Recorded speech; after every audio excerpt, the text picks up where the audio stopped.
प्रिय मित्रों नमस्कार। मैं ओपी शर्मा ज्योतिषाचार्य नई वैद्य ज्योतिष परामर्श केंद्र में आपका हार्दिक स्वागत करता हूं। जैसे कि लग्न वाइज हम धन योग संबंधी सीरीज चालू की गई है, उसमें हम इससे पूर्व मेष लग्न के बारे में क्या क्या धन योग होते हैं उसके बारे में बताया गया है। आज हम द्वितीय नंबर की राशि अर्थात मेष के बाद वृषभ लग्न का यदि चार्ट है तो उसमें कैसे धन योग बनते हैं, आइए हम देखते हैं।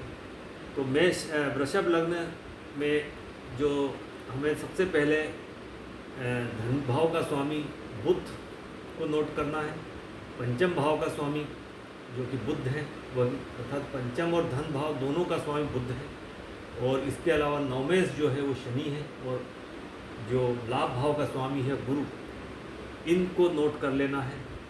अब इसके बाद हमें जो धन भाव का स्वामी है बुध, यदि वो धन भाव में बैठ जाए या पंचम भाव में बैठ जाए या वो भाग्य भाव में स्थित हो बुध या फिर वो लाभ भाव में स्थित हो तो यह एक धन योग। लाभ भाव में चूँकि बुध नीच का हो जाता है, यदि यह इसका नीच भंग हो जाता है तो निश्चित रूप से ये एक धन योग है। इसके बाद जो नवमेश है शनि, वो यदि अपने नवम भाव में बैठे या लाभ भाव में बैठे शनि या धन भाव में बैठे या पंचम भाव में बैठे शनि हम देखें इस लग्न में, तो यह भी एक धन योग है। इसके बाद गुरु यदि अपने भाव स्वराशि में लाभ भाव में बैठ जाए, धन भाव में बैठ जाए, पंचम भाव में बैठ जाए या वो यहाँ नवम भाव में बैठ जाए। नवम भाव में बैठ के चूँकि गुरु नीच का हो जाता है, लेकिन नीच भंग यदि हो जाता है तो एक बहुत अच्छा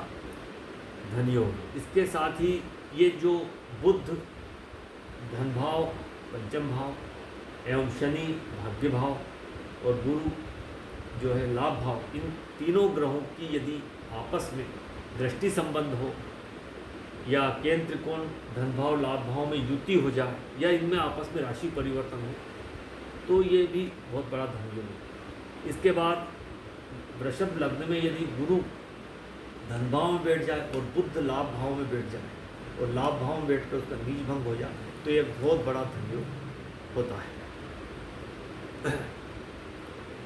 ये जो बुध धन भाव और पंचम भाव का स्वामी और शनि जो कि नवमेश है और गुरु जो कि लाभ भाव में, इनकी युति कहीं भी केंद्र में त्रिकोण में हो या ये ग्रह अपनी स्वराशि में या उच्च की राशि में बैठे हों तो यह भी एक धन योग है।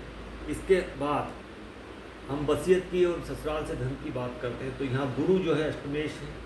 गुरु यदि अपने अष्टम भाव में बैठेगा तो वसीयत से जातक को धन प्राप्त होगा। इसके अलावा ये गुरु यदि चतुर्थ में बैठा है और अपनी पंचम दृष्टि से यहाँ देखता है तो यह भी वसीयत से धन मिलने का योग है। यही गुरु यदि द्वितीय भाव में बैठे तब भी वह यहाँ अपने भाव को देखता है, इसलिए यहाँ वसीयत से एवं ससुराल से धन प्राप्त करने का योग है। इसके अलावा गुरु यदि द्वादश भाव में बैठता है तो यहाँ से नौवीं दृष्टि से इस भाव को देखेगा तो यह भी एक धन भाव वसीयत से धन प्राप्ति का योग है। इसके अलावा जो अष्टमेश गुरु है वो लाभ भाव में भी बैठता है तो वसीयत से धन प्राप्ति का योग बनता है। तो इस तरह से वसीयत के बारे में हमने बताया। अब हम केंद्र त्रिकोण के स्वामियों का आपस में राशि परिवर्तन हो जाए तो विष्णु भाव है, ये लक्ष्मी भाव, इनका राशि परिवर्तन लक्ष्मी नारायण योग कहलाता है। तो यदि सूर्य जो है चतुर्थ भाव का स्वामी है पंचम में बैठ जाए और पंचम का स्वामी बुध यदि यहाँ चतुर्थ में बैठ जाए तो यह केंद्र त्रिकोण संबंध है और इसमें जातक को बहुत अच्छी लग्जरी लाइफ जीता है और इसे सभी प्रकार की सुख सुविधाएँ मिलती हैं, मान सम्मान प्राप्त होता है। इसके अलावा यह शनि जो है यह तो या भाग्य भाव में भी बैठता है या दशम भाव में बैठता है, तो दोनों का स्वामी एक ही होने से ये कहीं भी बैठेगा तो उसका धर्मा कर्माधिपति राजयोग बनाता है और जातक को बहुत मान सम्मान मिलता है, उच्च पद प्रतिष्ठा प्राप्त होती है, बहुत धनवान होता है। इसके बाद यदि शुक्र यहाँ पर अपने लगन में बैठ जाए तो ये मालव्य योग है। अब यहाँ पर बैठ के ये मालव्य योग बनाता है और जातक को बहुत ही लग्जरी लाइफ जीता है, राजा के समान जीवन जीता है और वाहन भूमि भवन स्त्री सुख आदि उसको प्राप्त हो। इसके अलावा मंगल यहाँ बैठ जाए सप्तम में तो रुचक राजयोग बनता है और जातक को पुलिस, आर्मी और उच्च पद प्रतिष्ठा प्राप्त होती है, बहुत ही साहसी पराक्रमी होता है।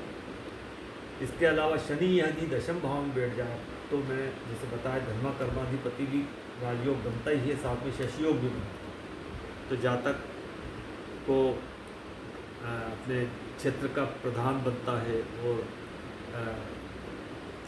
बड़ी बड़ी फैक्ट्रियों का मालिक हो सकता है, बहुत मान सम्मान प्राप्त होता है, मजदूरों का नेता बनता है और अपने क्षेत्र का वो प्रधान बनता है। तो ये जो केंद्र में और त्रिकोण में से जो राजयोग बनते हैं वो बताने का प्रयास किया गया। अब एक लक्ष्मी योग है जो अब यदि शुक्र यहाँ बैठ जाए तो मालव योग के साथ यहाँ शुक्र बैठे और साथ में शनि यहाँ नवम में बैठ जाए तो ये लक्ष्मी योग बनता है। या फिर शनि लगन में बैठ जाए और शुक्र यहाँ बैठ जाए तो भी वो लक्ष्मी योग बनता है। या शनि और शुक्र की युति जो है वो केंद्र में 4 भाव में या लाभ भाव में या धन भाव में या त्रिकोण भाव में हो जाए तो यह भी लक्ष्मी योग है।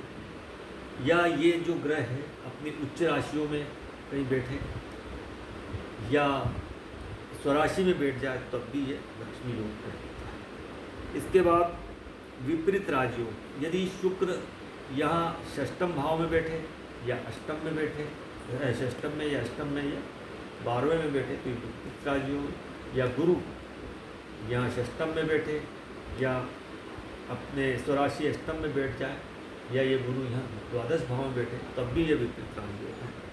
या मंगल यहाँ द्वादश भाव में बैठे या अष्टम में बैठे या ये षष्टम में बैठे तब भी ये विपरीत राजयोग है। तो मित्रों, विपरीत राजयोग जहाँ बनता है उस जातक को भी काफ़ी मान प्रतिष्ठा धनवान होता है और प्रसिद्ध होता है। तो मित्रों, इस प्रकार से वृषभ लग्न में जो धनयोग बनते हैं उसके बारे में संक्षिप्त सी जानकारी देने का प्रयास किया है। वीडियो आपको यदि अच्छा लगा हो, ये जानकारी आपको अच्छी लगी हो तो वीडियो को लाइक कीजिए, शेयर कीजिए, चैनल को सब्सक्राइब कीजिए और वीडियो आपने पूरा देखा मैं इसके लिए आपको बहुत बहुत धन्यवाद देता हूँ। नमस्कार।